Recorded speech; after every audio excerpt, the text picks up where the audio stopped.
الحمد للہ وکفی والصلاة والسلام علی عباده الذین اصطفى اما بعد فاعوذ باللہ من الشیطان الرجیم بسم اللہ الرحمن الرحیم وَإِذْ قَالَ رَبُّكَ لِلْمَلَائِكَةِ إِنِّي جَاعِلٌ فِي الْأَرْضِ خَلِيفَةً قالوا وتجعل فيها من يفسد فيها ويسفك الدماء ونحن نسبح بحمدك ونقدس لك قال إني أعلم ما لا تعلمون صدق الله العظيم رب اشرح لي صدري ويسر لي أمري واحلل عقدة من لساني يفقهوا قولي۔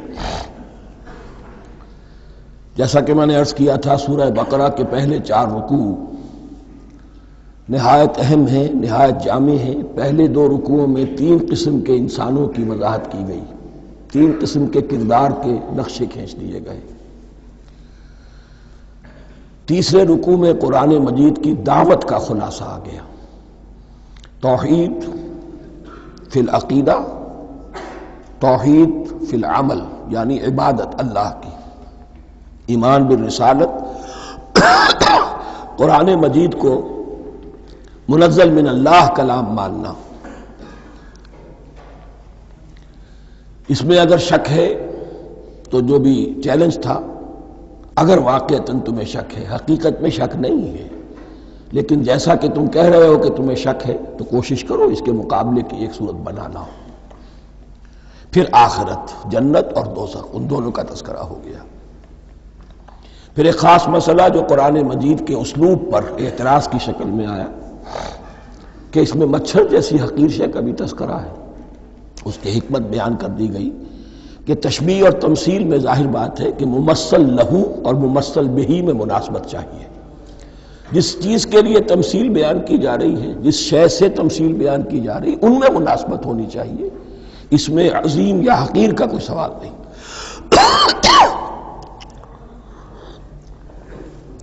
پھر یہ بات کہ جن لوگوں کے دلوں میں زیغ ہے، کجی ہے، وہ اس قرآن سے بھی ان کی ضلالت میں، گمراہی میں اضافہ ہوگا۔ جو لوگ طالب حق ہیں ان کو یہ قرآن مجید ہدایت دے گا۔ اور کن کو اللہ گمراہ کرتا ہے؟ جو سرکش ہے، جو نمبر 1 اللہ سے جو عہد کر کے دنیا میں آئے تھے اس کی خلاف ورزی کر رہے ہیں اور صلہ رحمی کے بجائے قطع رحمی کرتے ہیں۔ اس کے بعد ایک بہت اہم فلسفیانہ بات آ گئی، اور اسی کے ضمن میں میں نے اصل میں یہ ساری بات دہرائی ہے۔ میں نے کہا تھا کہ یہ بات واضح ہوگی آگے جا کر سورہ غافر میں۔ پھر ذہن میں لائیے کہ جب یہ صورت نازل ہوئی ہے، سورہ غافر نازل ہو چکی تھی، لہذا یہاں اجمالی تذکرہ ہے، وہاں تفصیلی تذکرہ ہے۔ اہل جہنم کا قول نقل ہوا ہے، ربنا امتنا اثنتین واحییتنا اثنتین فاعترفنا بذنوبنا فہل الی خروج من سبیل۔ اے اللہ، تو نے 2 مرتبہ ہم پر موت وارد کی، 2 مرتبہ ہمیں زندہ کیا، اب ہم نے اپنے قصور تسلیم کر لیے، تو اب یہاں سے بھی کوئی اور مرحلہ ہے یا نہیں؟ یہاں سے نکلنے کا بھی کوئی راستہ ہے یا نہیں؟ اس سے حقیقت یہ واضح ہوئی، انسان کی تخلیق اول ہوئی عالم ارواح میں، صرف ارواح کی حیثیت سے، اور حدیث میں آتا ہے الارواح جنود مجندہ، لشکروں کی شکل، تمام انسان۔ ان سے عہد لیا گیا الست بربکم قالوا بلی، پھر سلا دیا گیا ارواح کو۔ یہ گویا کہ پہلی موت تھی جو ہم گزار آئے۔ پھر عالم خلق کا مرحلہ آیا۔ عالم خلق میں یہ تناسل کے ذریعے سے رحم مادر میں جب ایک جنین تیار ہوتا ہے تو ایک حدیث ہے حضرت عبداللہ ابن مسعود سے، 4 مہینے کا جب جنین ہو جاتا ہے تو اس کے بعد وہ روح لا کر اس میں پھونک دی جاتی ہے۔ یہ گویا کہ احیاء اولا ہو گیا، پہلی مرتبہ کا زندہ کیا جانا، پہلی موت کی نیند سے جگا دیا گیا۔ اے تازہ واردان بساط ہوائے دل، اب ہم اس دنیا میں اس جسد کے ساتھ زندہ ہوئے، اب پھر موت آئے گی، جسد یہی چلا جائے گا جہاں سے آیا تھا، روح جہاں سے آئی تھی وہاں واپس جائے گی. ثم یمیتکم ثم یحییکم ثم الیہ ترجعون، پھر تمہیں اللہ کی طرف لوٹا دیا جائے گا. یہ ہے بہت گہرا نقطہ فلسفہ دین کا. اس کے بعد مضمون شروع ہو رہا ہے خلافت کا، جس کا اجمالی جو ہے تذکرہ تیسرے رکوع کی آخری آیت میں آ گیا. هو الذی خلق لکم ما فی الارض جمیعا، زمین میں جو کچھ ہے اے انسانوں تمہارے لیے پیدا کیا گیا. اسی کے ساتھ جڑتا ہوا مضمون اب خلافت کا آ رہا ہے. وَإِذْ قَالَ رَبُّكَ لِلْمَلَائِكَةِ إِنِّي جَاعِلٌ فِي الْأَرْضِ خَلِيفَةً، اور یاد کرو جب کہ کہا تھا تمہارے رب نے فرشتوں سے میں بنانے والا ہوں زمین میں ایک خلیفہ. اب خلیفہ کی حقیقت کو سمجھیے. خلیفہ کسے کہتے ہیں؟ نائب. عام طور پر لوگوں کو مغالطہ ہوتا ہے کہ خلیفہ جانشین جو ہے وہ تو کسی کے موت کے بعد ہوتا ہے، زندگی میں تو نہیں ہوتا. لیکن یہاں اصل میں ہمارے لیے بہت آسان ہے. انسان کی جو اصل حقیقت ہے اس دنیا میں، اس کو سمجھنے کے لیے یوں سمجھیے کہ ہم آج سے 50 سال پہلے انگریز کے غلام تھے. ہمارا بادشاہ یا ملکہ انگلستان میں تھا یا تھی. دہلی میں وائس رائے ہوتا تھا. وائس رائے کا کام کیا ہے؟ جو حکم آیا ہے ہز میجسٹیز گورنمنٹ کا یا ہر میجسٹیز گورنمنٹ کا جو حکم آیا ہے بلا چون و چرا، بغیر کسی تغیر اور تبدل کے نافذ کرے. ہاں جہاں کوئی حکم وہاں سے نہیں ہے تو یہاں کے حالات میں بہترین اپنی رائے قائم کرے، غور و فکر کرے یہاں کی مصلحتیں کیا ہے. جو چیز بھی امپائر کی مصلحت میں ہو اس کے مطابق فیصلہ کر سکتا ہے. بین ہی یہی رشتہ ہے. اللہ ہے لیکن اللہ نے اپنے آپ کو غیب کے پردے میں چھپا لیا ہے. زمین پر انسان ہے. اب انسان کا کام یہ ہے جو ہدایت آ رہی ہے اللہ کی طرف سے اس پر تو بے چون و چرا عمل کرے. جہاں کوئی ایکسپریس ہدایت نہیں ہے، کوئی واضح ہدایت نہیں ہے، وہاں اپنے بیسٹ ججمنٹ کو ایکسرسائز کرے. اسی کا نام اجتہاد ہے. غور و فکر کرے، سوچے، اور جو بات روح دین کے زیادہ سے زیادہ مطابقت رکھنے والی ہو اس کو اختیار کر لے. بین ہی یہی رشتہ ہے در حقیقت رشتہ خلافت کہ جو اللہ اور انسان کے مابین ہے. اب یہ جو دی گئی ہے یہ حیثیت تمام انسانوں کو دی گئی ہے. پوٹینشلی ہر انسان اللہ کا خلیفہ ہے. لیکن جو اللہ کا باغی ہو جائے، جو خود حاکمیت کا مدعی ہو گیا، گویا کہ وہ باغی ہے. اب اگر شاہ جہان بادشاہ تھا، اس کا کوئی ولی عہد تھا، اور ولی عہد جو ہے صبر نہیں کر سکتا، اپنے باپ کی زندگی ہی میں بغاوت کر دیتا ہے، حکومت حاصل کرنا چاہتا ہے، تو اب وہ کیا ہے؟ واجب القتل ہے. جو لوگ بھی حاکمیت کے مدعی ہو گئے ویسے تو حقیقت واجب القتل ہے، لیکن دنیا میں مہلت دی ہے اللہ نے. یہ دار الامتحان ہے. فوراً قتل نہیں کرتا، فوراً ختم نہیں کرتا. وَلَوْلَا كَلِمَةٌ سَبَقَتْ مِنْ رَبِّكَ إِلَىٰ أَجَلٍ مُّسَمًّى لَقُضِيَ بَيْنَهُمْ. اگر یہ پہلے بات طے نہ ہو چکی ہوتی، ایک وقت معین تک کے لیے انہیں مہلت اللہ نے نہ دی ہوتی تو اللہ فیصلہ چکا دیتا. لیکن مہلت دی ہے. لیکن کم سے کم اتنی سزا ملتی ہے کہ اب وہ خلافت کے حق سے محروم کر دیے گئے.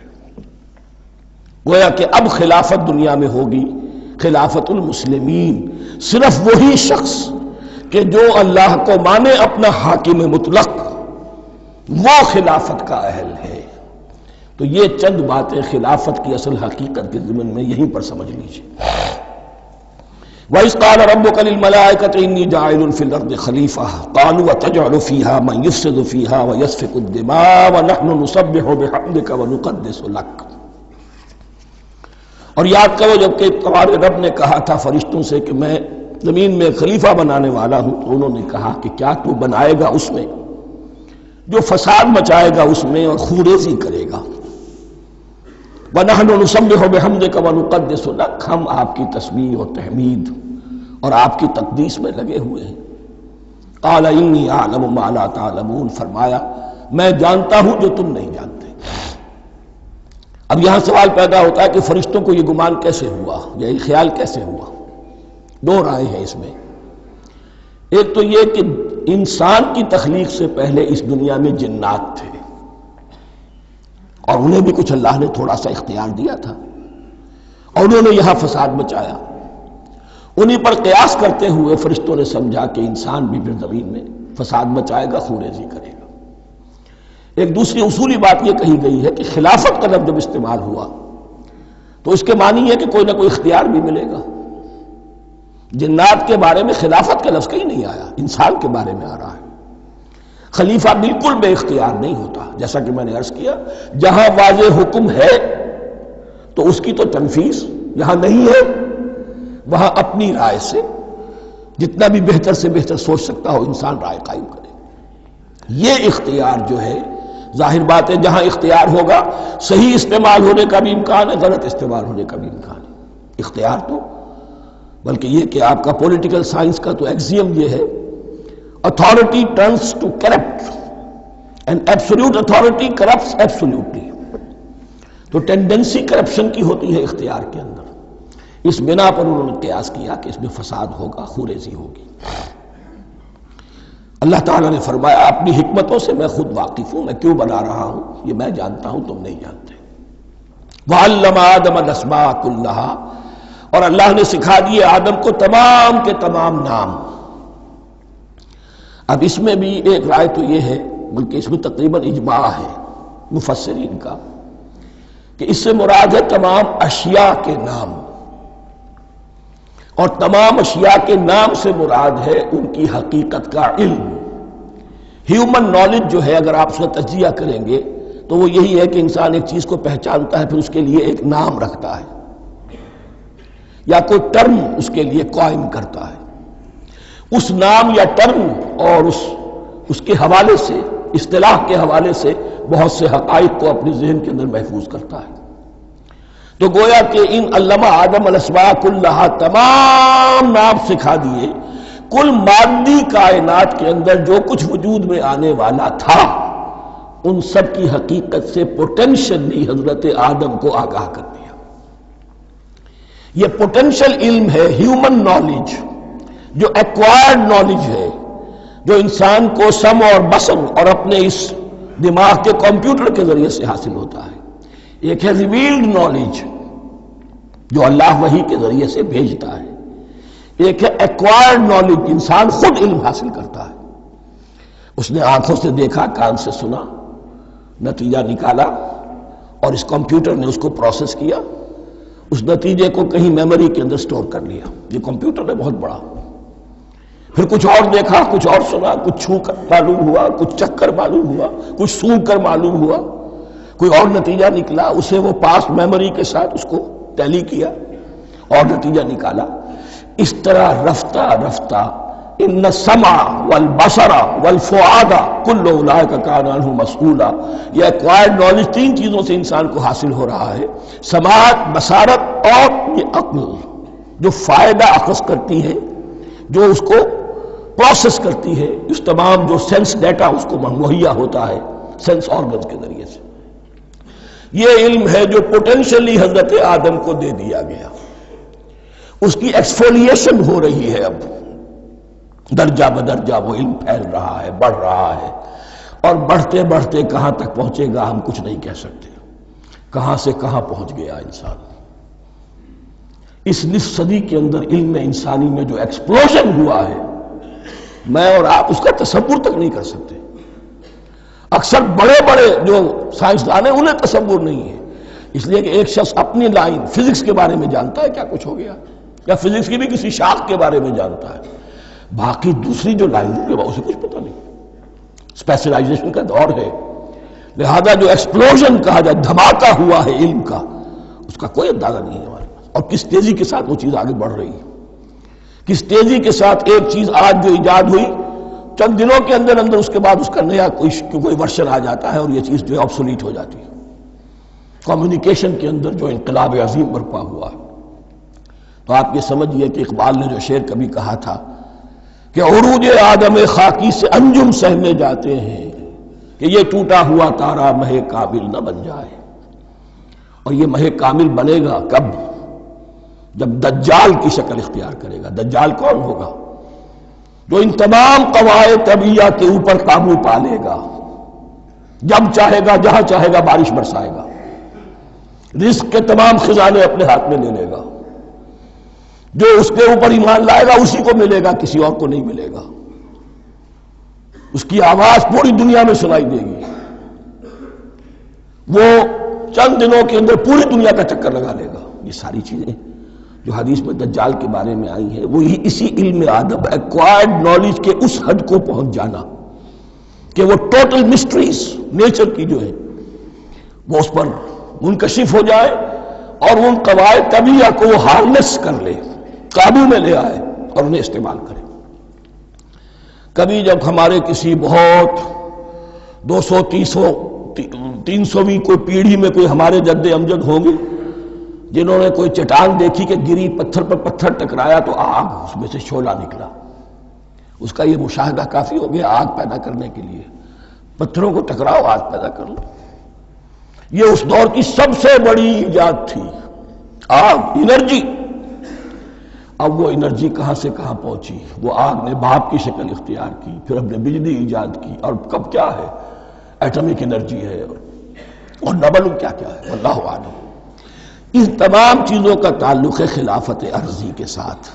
لہذا فرشتوں کو جو بتایا گیا وہ یہ ہے کہ آدم کو علم بھی دیا جا رہا ہے، صرف اختیار ہی نہیں دیا جا رہا، علم دیا جا رہا ہے۔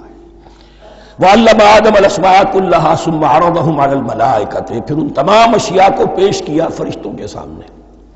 فَقَالَ أَنبِئُونِي بِأَسْمَاءِ هَؤُلَاءِ، اور فرمایا کہ مجھے بتاؤ ان چیزوں کے نام، ان کنتم صادقین، اگر تم سچے ہو۔ قالوا سبحانک لا علم لنا الا ما علمتنا، انہوں نے کہا پروردگار تو پاک ہے ہر نقص سے، ہر عیب سے، ہر ضعف سے، ہر احتیاج سے، مبرہ ہے، منزہ ہے، اعلیٰ ہے، ارفع ہے۔ لا علم لنا الا ما علمتنا، ہمیں کوئی علم حاصل نہیں سوائے اس کے جو تو نے ہمیں سکھا دیا ہے۔ اس کی تعبیر یہی بہتر معلوم ہوتی ہے کہ ملائکہ کی حیثیت در حقیقت اس کائناتی جو حکومت ہے اللہ کی، آفاقی حکومت،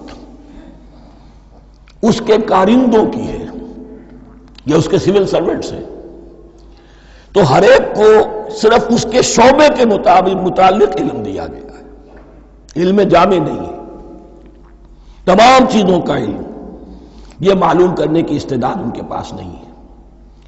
کوئی فرشتہ فرض کیجئے بارش کے اوپر مامور ہے، کوئی پہاڑوں پر مامور ہے، جس کا ذکر سیرت میں آتا ہے کہ جب طائف میں حضور پر پتھراؤ ہوا ہے تو اس کے بعد ایک فرشتہ حاضر ہوا ہے کہ میں ملک الجبال ہوں، اللہ نے مجھے پہاڑوں پر مامور کیا ہوا ہے، آپ اگر فرمائیں تو جن لوگوں نے آپ کو ستایا ہے، یہ جو طائف جن دو پہاڑوں کے درمیان یہ وادی ہے، ان کو آپس میں ٹکرا دو کہ یہ پس کر اور سرما بن جائے۔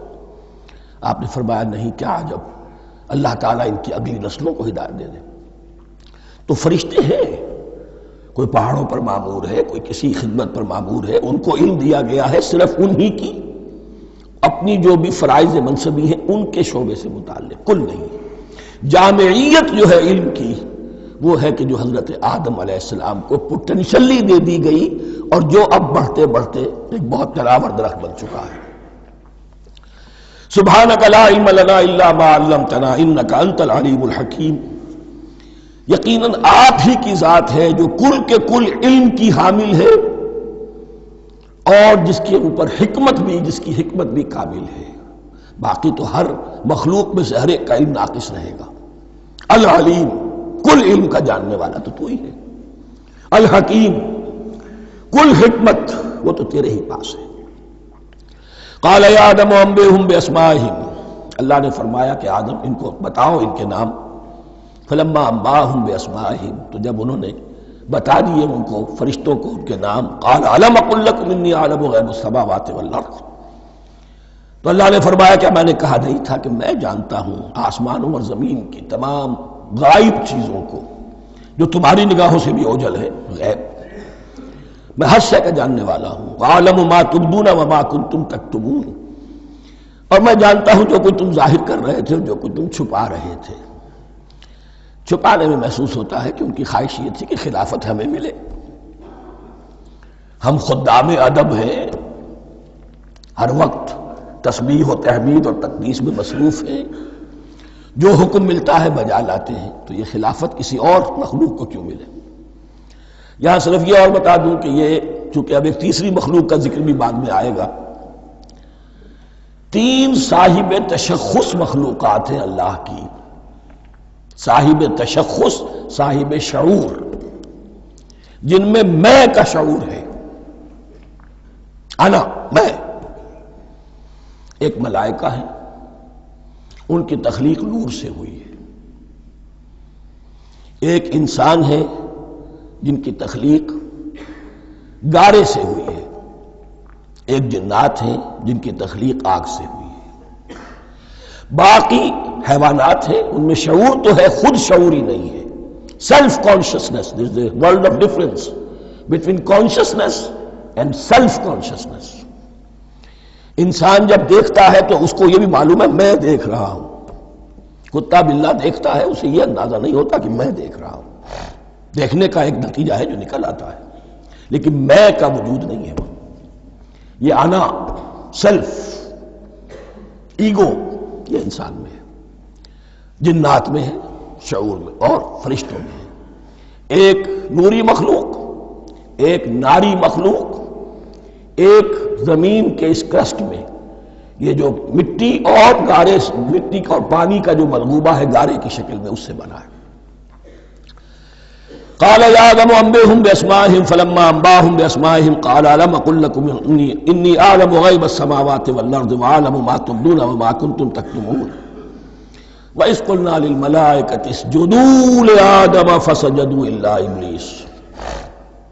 اور یاد کرو جب کہ ہم نے کہا فرشتوں سے سجدہ کرو سب کے سب آدم کو، جھک جاؤ آدم کے سامنے. فسجدوا، ان سب نے سجدہ کیا، الا ابلیس، سوائے ابلیس کے. پہلی بات تو یہ سمجھیے کہ تمام ملائکہ کے سجدے کی ضرورت کیا تھی؟ کیا یہ صرف تعظیماً تھا؟ اور تعظیماً اگر تھا تو کیا آدم خاکی کی تعظیم تھی یا کسی اور شے کی تعظیم تھی؟ مکی صورتوں میں یہ بات 2 جگہ واضح کی گئی ہے. فَإِذَا سَوَّيْتُهُ وَنَفَخْتُ فِيهِ مِن رُوحِي فَقَعُوا لَهُ سَاجِدِينَ. جب میں اس آدم کی تخلیق مکمل کر لوں اور اس میں اپنی روح میں سے پھونک دوں، تب گر پڑنا اس کے سامنے سجدے میں. تعظیم اگر ہے تو آدم خاکی کی نہیں ہے، اس کے اندر جو ڈیوائن ایلیمنٹ ہے، جو ڈیوائن سپارک ہے، جو روح ربانی ہے، میری روح، اس کی ہے. اور نمبر 2، اس کی حکمت کیا ہے، علت کیا ہے، غرض و غایت کیا ہے؟ جیسا کہ میں نے عرض کیا، اس کائنات کی اس حکومت کے کارندے تو وہ ہیں. خلیفہ بنایا جا رہا انسان کو، جب تک یہ ساری سول سروس اس کے تابع نہ ہو خلافت کیسے کرے گا؟ دیکھیے میں جانا چاہتا ہوں، چوری کرنے کے لیے جانا چاہتا ہوں، راستے میں کتنے فیکٹرز ہوں گے، کتنے فزیکل فینومینا ہوں گے. میں چلنا چاہتا ہوں، میں زمین کو دھکیلتا ہوں، زمین مجھے دھکیلتی ہے، زمین مجھے نہ دھکیلے تو میں کیسے چلوں گا؟ یہ پوری کائنات جو ہے، یہ جب ہم کوئی ارادہ کرتے ہیں اور کوئی فیل کرتے ہیں تو اس فیل کے پورے ہونے میں، اس کے ظہور میں نہ معلوم کون کون سے ایلیمنٹس ہیں، کون کون سی فورسز آف دی نیچر ہیں جو ہمارے ساتھ موافقت کرتی ہے تو ہم وہ کام کر سکتے ہیں. اور ان سب پر فرشتے مامور ہیں، ہر ایک کی اپنی ڈومین ہے. اگر وہ تابع نہ ہوں تو خلافت کی کوئی معنی نہیں. خلافت دی گئی ہے، یہ ادھر جانا چاہتا ہے جانے دو، یہ نماز کے لیے مسجد میں جانا چاہتا ہے جانے دو، یہ چوری کے لیے نکلا ہے نکلنے دو. اس لیے کہ اس کو جو اختیار دیا گیا ہے، اس کے اختیار کے استعمال میں یہ تمام جو قوتیں ہیں وہ اس کے ساتھ موافقت کرتی ہیں، تب اس کا کوئی ارادہ، وہ اچھا ہو یا برا، وہ پایہ تکمیل کو پہنچ سکتا ہے. یہ گویا کہ سبارڈینیشن اس کے لیے سمبل کہ تمام فرشتوں کو جھکا دیا گیا. البتہ اس آیت میں ایک مغالطہ پیدا ہوتا ہے، الا ابلیس، سوائے ابلیس کے. مغالطہ یہ پیدا ہوتا کہ شاید وہ بھی فرشتہ تھا، اس لیے کہ حکم تو فرشتوں کو دیا گیا تھا۔ پھر نوٹ کیجئے اس سے پہلے، بہت پہلے سورہ کہف نازل ہو چکی ہے، اور سورہ کہف میں فرما دیا گیا ہے کان من الجن ففسق عن امر ربی، وہ جن تھا پس اس نے سرکشی کی اپنے رب کے حکم سے۔ فرشتے کی شان یہ نہیں ہے، وہ اللہ کے کسی حکم کی سرتابی نہیں کرتا۔ لا یعصون اللہ ما امرہم ویفعلون ما یؤمرون، وہ اللہ کے کسی حکم کی نافرمانی نہیں کرتے اور جو حکم ملتا ہے بجا لاتے ہیں۔ یہ جنات کے اندر اختیار تھا، جیسے اختیار انسانوں کو دیا گیا ہے۔ جنات میں نیک بھی ہیں، بد بھی ہیں، اعلیٰ بھی ہیں، ادنا بھی ہیں، جیسے انسانوں میں۔ لیکن یہ عزازیل جو جن تھا، علم اور عبادت دونوں کے اعتبار سے بہت بلند ہو گیا تھا، اور یہ فرشتوں کا یوں سمجھیے کہ ہم نشین، فرشتوں کے ساتھ اس طور سے شامل، جیسے بہت سے انسان بھی اگر اپنی بندگی میں، زہد میں، عبادت میں، نیکی میں ترقی کریں تو ان کا ملائے اعلیٰ کے ساتھ، عالم ارواح کے ساتھ، عالم ملائکہ کے ساتھ ایک رابطہ قائم ہوتا ہے۔ اسی طریقے سے وہ جو عزازیل تھا جن ہونے کے باوجود اپنی نیکی، عبادت، پارسائی اور اپنے علم میں فرشتوں سے بہت آگے تھا، اس لیے معلم الملکوت کی شکل اختیار کر چکا تھا۔ اس کو اپنی زوم تھا، یہ بات جیسا کہ میں نے عرض کیا 7 مرتبہ قرآن میں یہ بات آئی ہے، قصہ ابلیس و آدم، کہ فرشتوں کو حکم ہوا کہ سجدہ کرو، سب جھک گئے، ابلیس نے سجدے سے انکار کر دی 7 مرتبہ۔ یہ 7ویں مرتبہ ہے جو ہم پڑھ رہے ہیں، مصحف میں پہلی مرتبہ آ رہا ہے، ترتیب نزول میں 7ویں مرتبہ آ رہا ہے۔ یہ آدم و ابلیس کا قصہ اس سے آگے سورہ اعراف میں آئے گا، پھر سورہ ہجر میں آئے گا، سورہ بنی اسرائیل میں آئے گا، سورہ کہف میں آئے گا، سورہ طٰہٰ میں آئے گا، سورہ صاد میں آئے گا، 6 مرتبہ مکی قرآن میں، 1 مرتبہ یہاں۔ تو یہاں اشارہ نہیں کیا، اس لیے مغالطہ ہو سکتا ہے، لیکن یہ کہ سورہ کہف میں آپ کو بتا چکا ہوں کان من الجن ففسق عن امر ربی، اس نے اپنے رب کے حکم سے سرتابی کی۔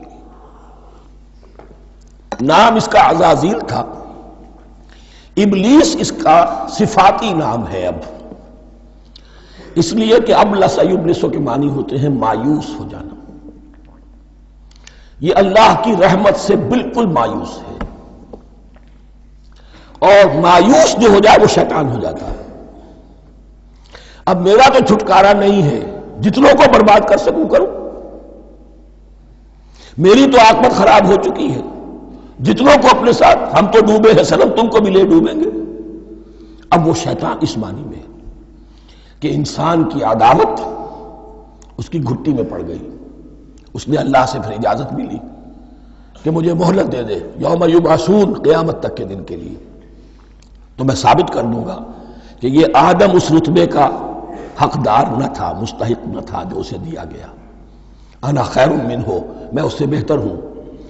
خلقتنی من نار وخلقتہ من طین، تو نے مجھے آگ سے بنایا، اسے گارے سے بنایا۔ لیکن یہ تکبر ہے در حقیقت کہ جس نے اسے راندہ درگاہ حق کر دیا۔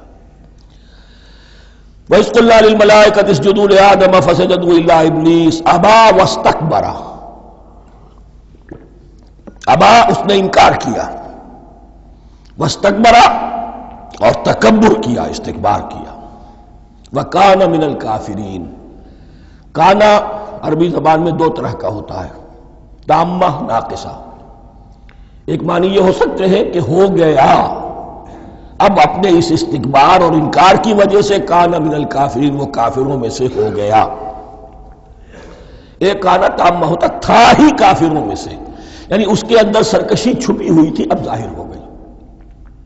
یہ معاملہ ہوتا ہے، کسی شخص کی بدنیتی اس کے اوپر پردے پڑے رہتے ہیں نیکی کے، زہد کے، کسی خاص وقت میں آ کر وہ ننگا ہو جاتا ہے، اور جو اس کے اندر تھا اصل، اس کی حقیقت، وہ سامنے آ جاتی ہے۔ اس کا امکان ہے، تو دونوں معنی اس کے ہو سکتے ہیں۔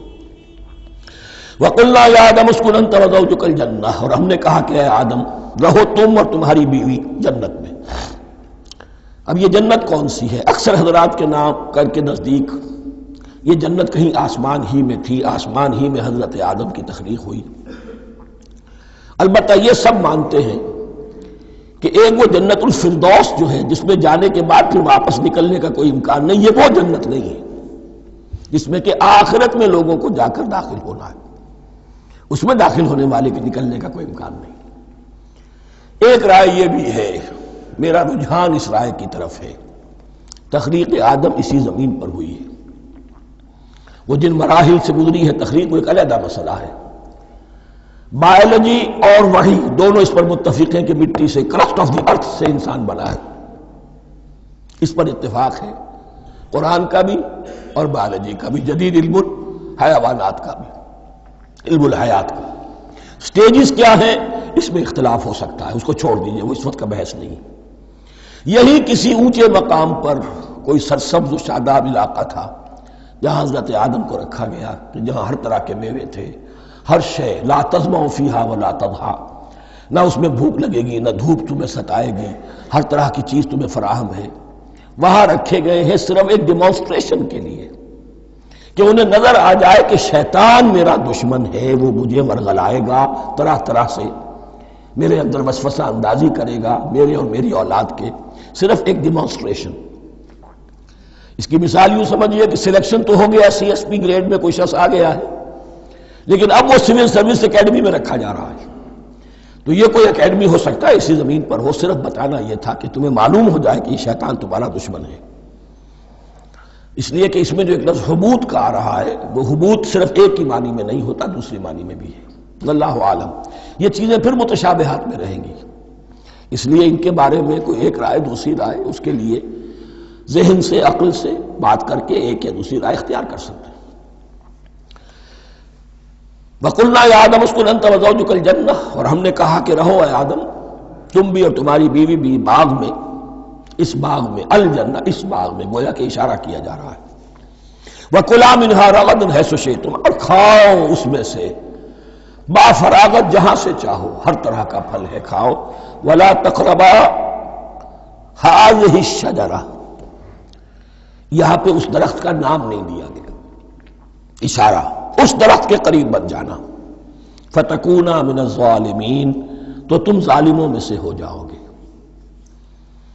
تم حد سے گزرنے والوں میں سے ہو جاؤ گے۔ اب اس کی بھی حکمت سمجھیے کہ چونکہ ڈیمانسٹریشن کرانی ہے کہ تمہیں کسی چیز سے، ہزار چیزیں مباح ہیں دنیا میں، چند چیزیں پینے کی حرام ہیں، اب تم اگر ان ہزار مباح چیزوں کو چھوڑ کر حرام چیز کو پیتے ہو تو یہ تمہارا اختیار ہوا، جبکہ اللہ تعالیٰ نے مباحات کا دائرہ بہت وسیع رکھا ہے۔ جس سے چاہو چند رشتے ہیں جو بیان کر دیے گئے، یہ حرام ہے، محرمات ہے، ابدیہ ہیں، ان سے تو شادی نہیں ہو سکتی، باقی کسی مسلمان عورت سے دنیا کے کسی کونے میں وہ شادی کر سکتے، کروڑوں کے آپشنز آپ کے لیے خالی کھلے ہیں، لیکن پھر بھی انسان شادی نہ کرے، زنا کرے، یہ گویا کہ اس کی اپنی خباثت نفس ہے۔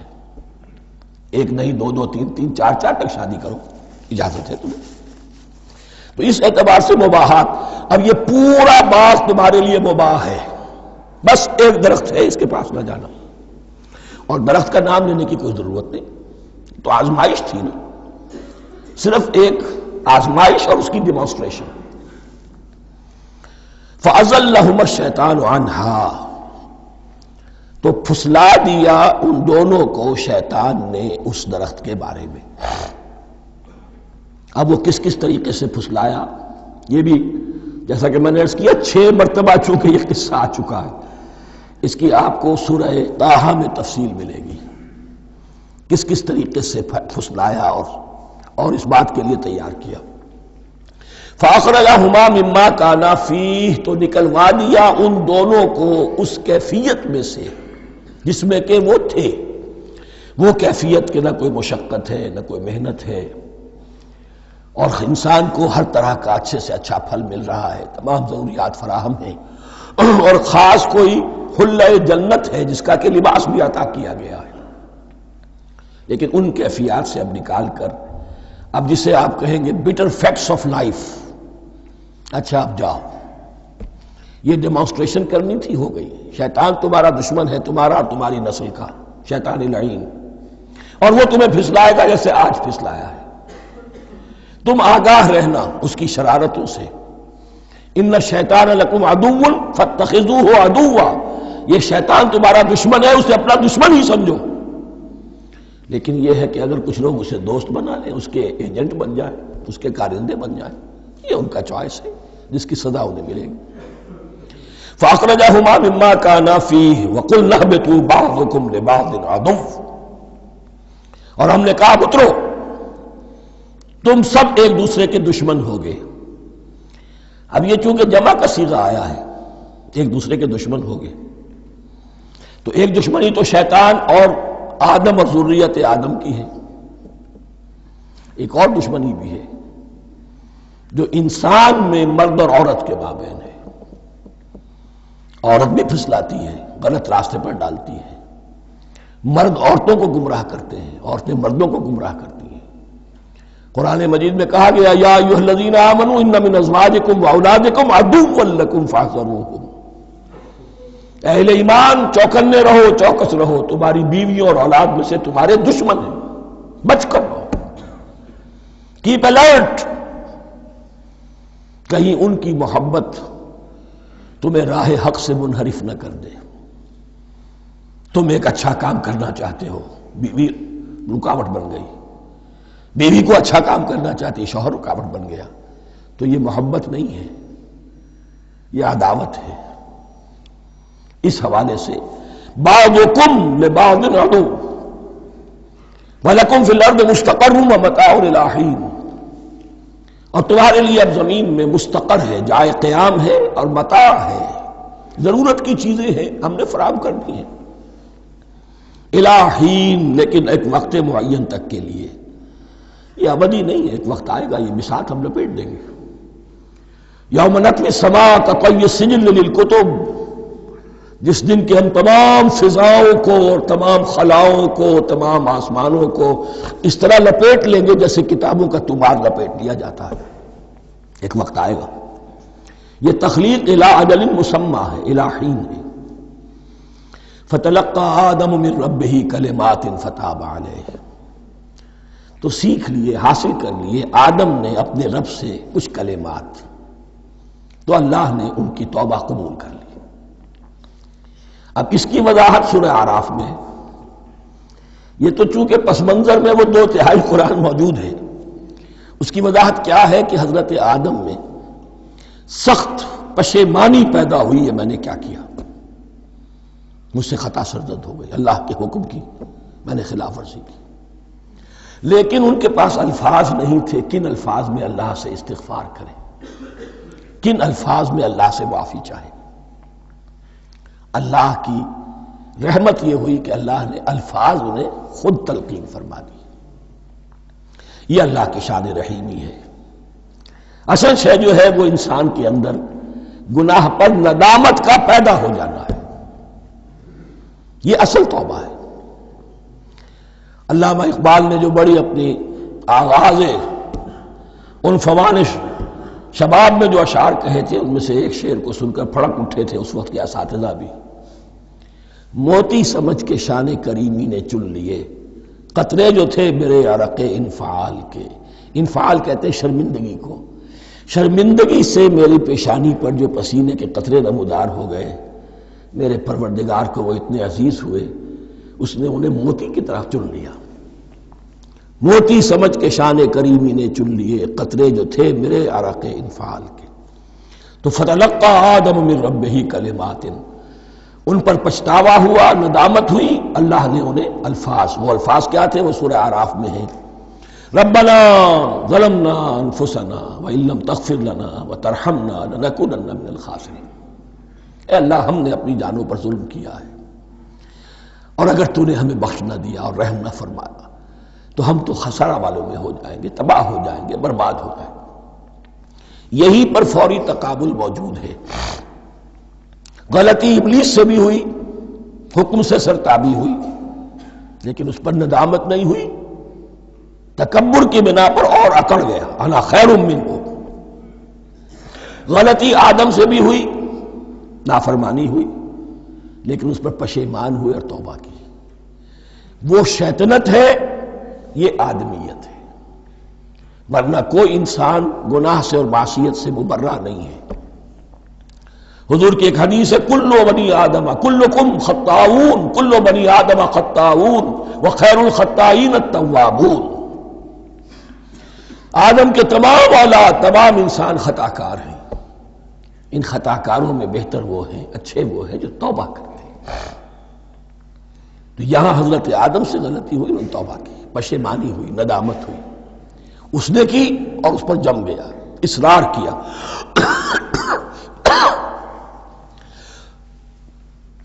فتلقى آدم من ربه كلمات فتاب عليه انه هو التواب الرحیم،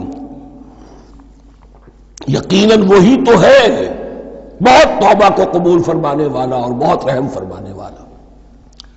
یہ نوٹ کیجئے گا، توبہ کا لفظ دونوں طرف سے آتا ہے، بندہ بھی تواب وخیر الخطائین التوابون، تواب بندے بھی ہو گئے، تواب اللہ بھی ہے۔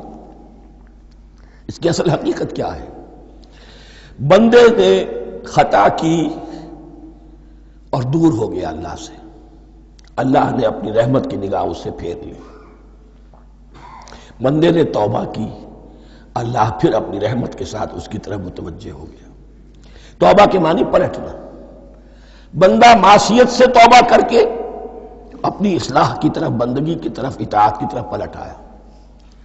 اللہ نے جو اپنی نظر رحمت پھیر لی تھی، اللہ نے پھر وہی اپنی شان غفاری اور رحیمی کے ساتھ بندے کی طرف توجہ فرما لی، جس کے لیے حدیث میں الفاظ آتے ہیں، تم اگر میری طرف بالشت بھراؤ گے میں ہاتھ بھراؤں گا، تم اگر چل کر آؤ گے میں دوڑ کر آؤں گا، ہم تو مائل بکرم ہیں کوئی سائل ہی نہیں، راہ دکھلائیں کسے رہنم منزل ہی نہیں۔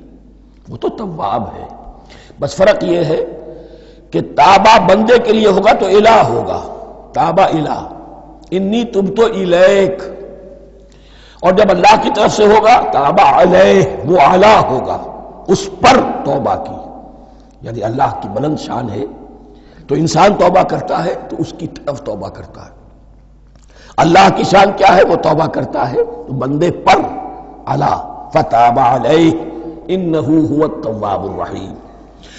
قلنا اہبطوا منہا جمیعا،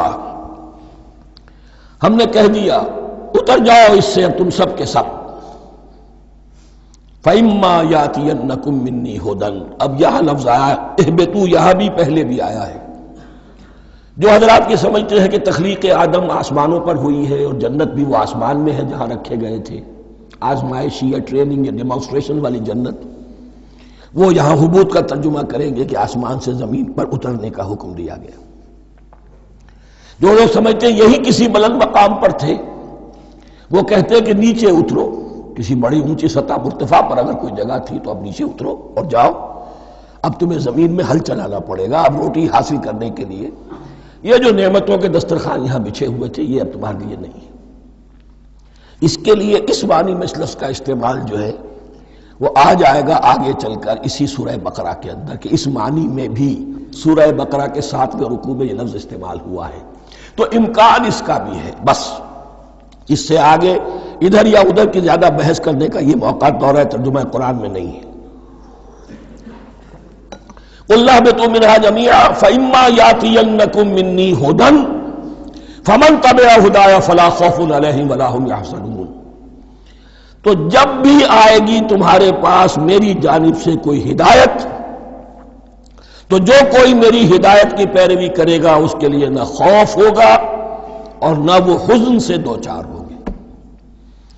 یہ ہے علم انسانی کا دوسرا گوشہ، ریویلڈ نالج۔ اس چوتھے رکوع کی جو حسن ہے اسے دیکھیے، شروع میں ایکوائرڈ نالج کا ذکر ہے جو پوٹینشلی حضرت آدم کی ذات میں رکھ دیا گیا، اور جو انسان نے پھر اپنی محنت سے ان السمع والبصر والفؤاد اس کے ذریعے سے آگے بڑھایا۔ یہ علم ہے چل رہا ہے، آج مغربی اقوام ہم سے بہت آگے ہیں، کبھی ایک زمانے میں مسلمان آگے نکل گئے تھے، لیکن ظاہر بات ہے کہ اس دنیا میں عروج تو انہی کو ہوگا جو ان چیزوں میں سب سے زیادہ جس کی آگہی حاصل ہوگی۔ البتہ ایک علم وہ ہے جو آسمان سے نازل ہوتا ہے، یہ گیون ہے، ریویلڈ نالج ہے، یہ وحی ہے۔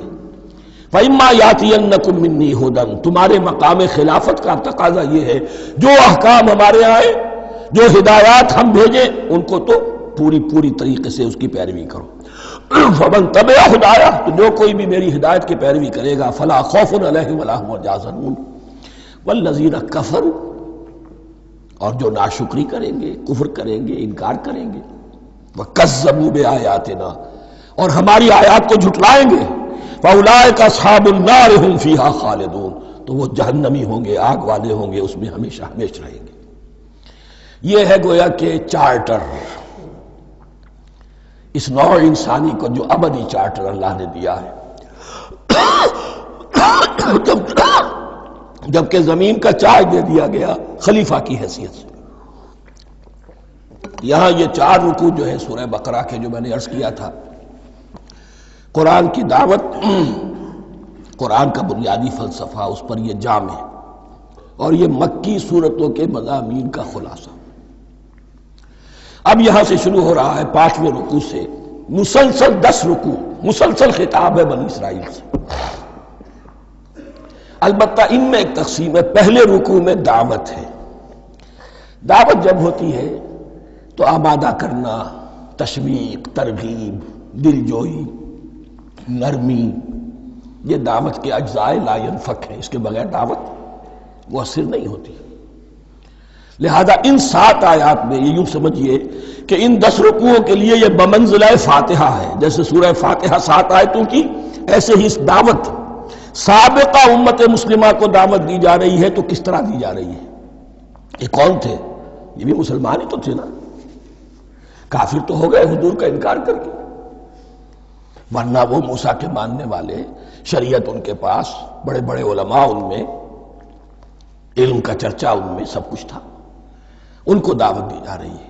لیکن میں اس لیے آپ کو چاہتا ہوں، اس کو توجہ دلا رہا ہوں، آج اگر مسلمانوں میں جو غافل ہو گئے، اپنی حقیقت کو بھول گئے، اپنے فرض منصبی سے غافل ہو گئے، دنیا کے اور قوموں کی طرح کی ایک قوم بن کر رہ گئے، اگر کوئی ایک داعی گروہ کھڑا ہو، کوئی جماعت، کوئی فرد، اور اس سے جماعت بنے، تو ظاہر بات ہے سب سے پہلے اسے اسی امت کو دعوت دینی ہوگی، اس لیے کہ دنیا تو اسلام کو پہچانے گی اس امت کے حوالے سے۔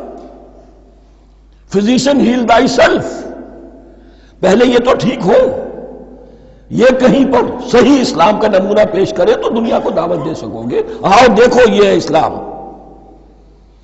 اس لیے ان کو جو دعوت دینے کا اسلوب ہونا چاہیے وہ عکس ہوگا اس اسلوب کا جو ان 7 آیات میں ہمارے سامنے آ رہا ہے۔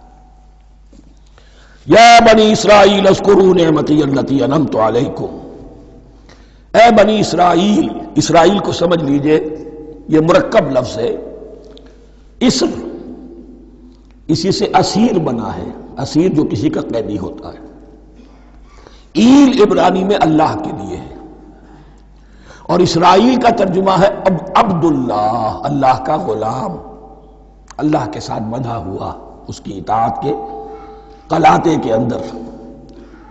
تو یہ اسرائیل یہ لقب ہے حضرت یعقوب علیہ السلام کا، ان کے 12 بیٹے تھے، 12 بیٹوں سے جو نسل چلی وہ بنی اسرائیل ہے، انہی میں حضرت موسیٰ کی بعثت ہوئی اور تورات انہیں دی گئی، پھر یہ ایک بہت بڑی امت بنے۔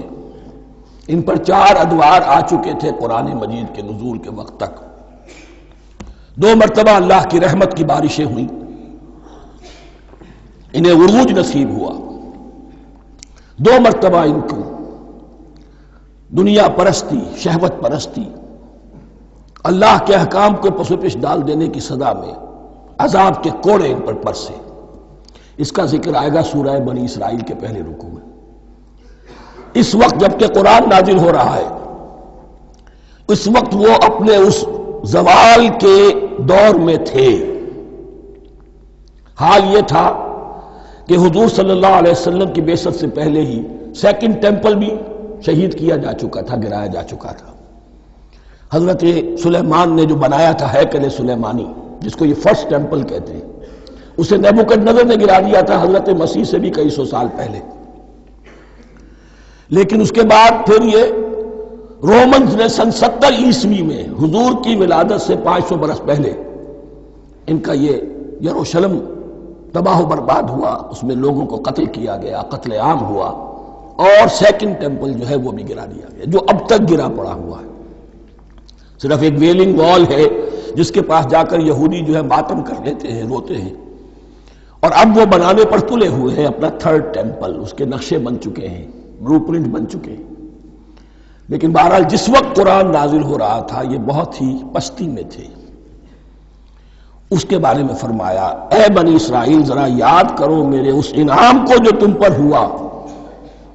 وہ انعام کیا ہے؟ میں نے تمہیں اپنی کتاب دی، نبوت سے سرفراز فرمایا، اپنی شریعت تمہیں عطا فرمائی، تمہیں داؤد، تمہارے اندر داؤد اور سلیمان جیسے بادشاہ اٹھائے جو بادشاہ بھی تھے، نبی بھی تھے۔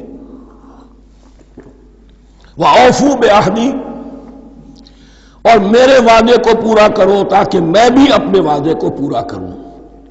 یہ وعدہ ہے جو کتاب استثناء جو ہے اولڈ ٹیسٹمنٹ کی، ڈیوٹرانومی، اس کے 18ویں باب کی آیت نمبر 18 اور 19 میں ہے۔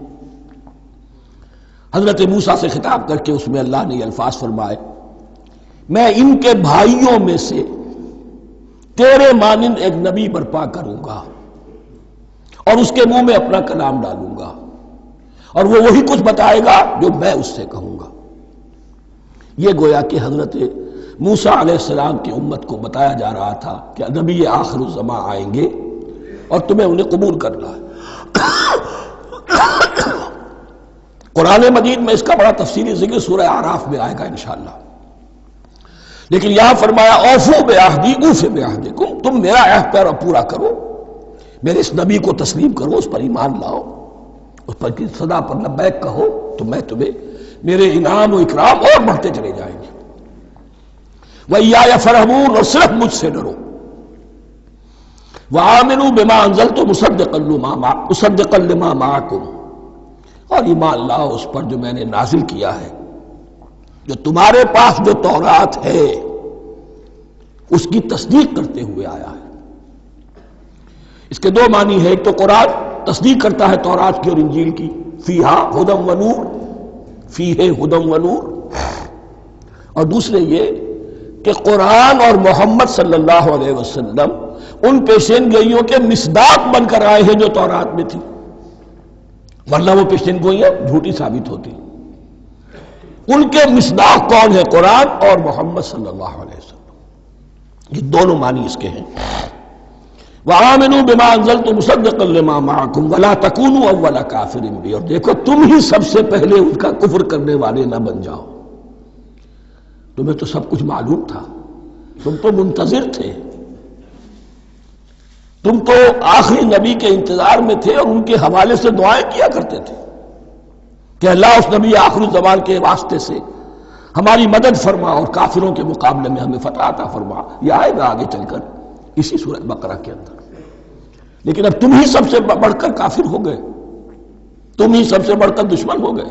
وَلَا تَكُونُوا أَوَّلَ كَافِرٍ بِهِ وَلَا تَشْتَرُوا بِآيَاتِي ثَمَنًا قَلِيلًا، اور دیکھو میری ان آیات کے عوض حقیر سی قیمت قبول نہ کرو۔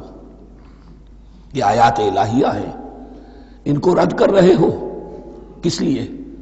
ہماری مسندیں، ہماری حیثیت، ہماری چودراہٹیں، کہیں ان پر کوئی آنچ نہ آ جائے۔ حقیر سی چیزیں، یہ صرف اس دنیا کا سامان ہے، اس کے سوا کچھ نہیں۔ وَلَا تَشْتَرُوا بِآيَاتِي ثَمَنًا قَلِيلًا وَإِيَّايَ فَاتَّقُونِ، اور صرف مجھ سے تقوی اختیار کرو، میرا تقوی اختیار کرو۔ وَلَا تَلْبِسُوا الْحَقَّ بِالْبَاطِلِ وَتَكْتُمُوا الْحَقَّ وَأَنْتُمْ تَعْلَمُونَ، اور نہ گڈمڈ کرو حق کے ساتھ باطل کو، اور مت چھپاؤ حق کو، ذرا حالے کہ تم جانتے ہو۔ یہ بات اچھی طرح نوٹ کر لیجیے، جانتے بوجھتے کرنا، ایک ہے مغالطے میں کرنا، وہ ضلالت ہے، گمراہی ہے۔ ایک جان بوجھ کر کرنا، حق کو پہچان کر اسے رد کرنا، یہ پھر اللہ تعالیٰ کے غضب کو دعوت دینا ہے، wrath of اللہ، اس کے غضب کو دعوت دینا ہے کہ حق کو پہچان کر اس کی نفی کی جائے۔ وَأَنْتُمْ تَعْلَمُونَ، علماء یہود قرآن مجید میں آگے چل کر آئے گا ایسے پہچانتے تھے محمد کو اور قرآن کو جیسے اپنے بیٹوں کو، یعرفونہ کما یعرفون ابناہم، ایسے پہچانتے جیسے اپنے بیٹوں کو۔ واقیموا الصلاۃ وآتوا الزکاۃ، دیکھو نماز قائم کرو، زکوٰۃ ادا کرو، وارکعوا مع الراکعین، اور جھکنے والوں کے ساتھ جھکو۔ یہ اول تو رکوع کو انہوں نے اپنے ہاں سے خارج کر دیا تھا، ثانیاً باجماعت نماز ان کے ہاں ختم ہو گئی تھی۔ وارکعوا مع الراکعین، جماعت باجماعت نماز کی طرف اشارہ ہے۔ اتامرون الناس بالبر وتنسون انفسکم، کیا تم لوگوں کو نیکی کا حکم دیتے ہو، تقویٰ کی، پارسائی کی تعلیم دیتے ہو؟ میں کہہ رہا ہوں نا کہ اصل میں مخاطب کون ہے؟ علماء یہود۔ اس آیت سے ثابت ہو گیا عالم ہمارا بھی جب بھی کھڑا ہوگا اونچے سے اونچا آواز کہے گا، اعلیٰ سے اعلیٰ بات کہے گا۔ اکثر و بیشتر کا حال یہ ہے کہ ان کا اپنا کردار دیکھیے تو کوئی مناسبت ہی نہیں اس سے کہ جو وہ بات کہہ رہا ہے، جو لوگوں کو دعوت دے رہا ہے اس پر خود عمل نہیں۔ تو یہی در حقیقت علماء یہود کا کردار بن چکا تھا۔ اتامرون الناس بالبر وتنسون انفسکم، کیا تم لوگوں کو نیکی کا حکم دیتے ہو اور خود اپنے آپ کو بھول جاتے ہو؟ وانتم تتلون الکتاب، اور یہ سب کچھ تم کر رہے ہو اس حال میں کہ کتاب پڑھتے بھی ہو، تورات پڑھتے ہو، صاحب تورات ہو۔ ہمارے بھی بہت سے علماء کا، علماء سو جنہیں ہم کہتے ہیں، حال یہ ہو چکا ہے، خود بدلتے نہیں قرآن کو بدل دیتے ہیں، ہوئے کس درجہ فقیہان حکم بے توفیق۔ جو صورتحال ہے صرف قرآن کا متن بچا ہوا ہے، اس کے مفہوم میں، اس کی تفسیر میں، اس کے ترجمے میں تو تحریفیں موجود ہیں، بڑی بڑی تحریفیں موجود ہیں، متن بچا ہوا ہے، وہ اس لیے کہ اللہ تعالیٰ نے اس کی حفاظت کا ذمہ لیا ہے۔ وَاسْتَعِینُوا بِالصَّبْرِ وَالصَّلَاةِ، اور مدد حاصل کرو دو چیزوں سے، صبر اور نماز۔ یہ صبر کا لفظ یہاں پر بہت قیمتی ہے، بہت بامانی ہے۔ علماء سو کیوں وجود میں آتے ہیں؟ جب وہ دنیا کے کتے بن جائیں گے تو وہ دین کو بدنام کرنے والے ہوں گے۔ بظاہر دینی مناسب ہیں لیکن اصل میں ان کے پردے میں دنیا داری کی جا رہی ہے، صبر نہیں۔ بس صبر کے ساتھ اور نماز کے ساتھ، اس لیے کہ آپ صحیح راستے پر آئیں گے۔ اگر کوئی عالم دین لوگوں پر تنقید کرے گا، لولا ینہاہم الربانیون والاحبار، کیوں نہیں روکتے ان کے علماء اور ان کے اولیاء اور صوفیاء ان کو حرام کھانے سے اور جھوٹ بولنے سے؟ اگر کوئی شخص روکے گا اس کو پھر نذرانے تو نہیں ملیں گے، اس کی خدمتیں تو نہیں ہوگی۔ اگر تو دنیا میں صبر اختیار کرنا ہے تب تو آپ حق بات کہہ سکتے ہیں، اور اگر دنیاوی ایمبیشنز ہیں تو پھر آپ کو کہیں نہ کہیں کمپرومائز کرنا پڑے گا۔ وَاسْتَعِینُوا بِالصَّبْرِ وَالصَّلَاةِ، صبر اور نماز۔ وَإِنَّهَا لَكَبِیرَةٌ، اور یقیناً یہ بہت بھاری شے ہے، بہت بھاری شے ہے۔ عام طور پر خیال یہ ہے کہ انہا کی ضمیر صرف صلاۃ کی طرف جاتی ہے، نماز بہت بھاری ہے۔ ایک رائے یہ ہے کہ نہیں، یہ پورے طرز عمل کی طرف جا رہی ہے۔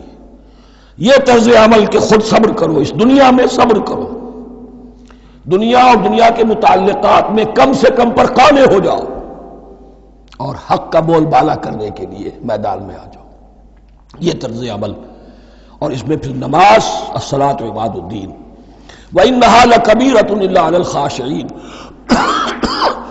یہ یقیناً بہت بھاری چیز ہے، یہ روش، یہ رویہ بھی بہت بھاری اور نماز بھی بہت بھاری ہے، سوائے ان خشوع رکھنے والوں کے، ڈرنے والوں کے، جن کے دل جھک گئے ہیں اللہ کے سامنے۔ الذین یظنون انہم ملاقو ربہم، جنہیں یہ یقین ہے کہ انہیں اپنے رب سے ملاقات کرنی ہے، جیسا کہ میں نے شروع میں توجہ دلائی تھی، وبالآخرۃ ہم یوقنون، یہ ایمان بالآخرت ہے جو انسان کو سیدھا رکھتا ہے عمل کے میدان میں۔ الذین یظنون انہم ملاقو ربہم وانہم الیہ راجعون، اور جنہیں یہ یقین ہے کہ بالآخر اسی کی طرف ہمیں لوٹنا ہے۔ بارک اللہ لی ولکم فی القرآن العظیم ونفعنی وإیاکم بالآیات والذکر الحکیم۔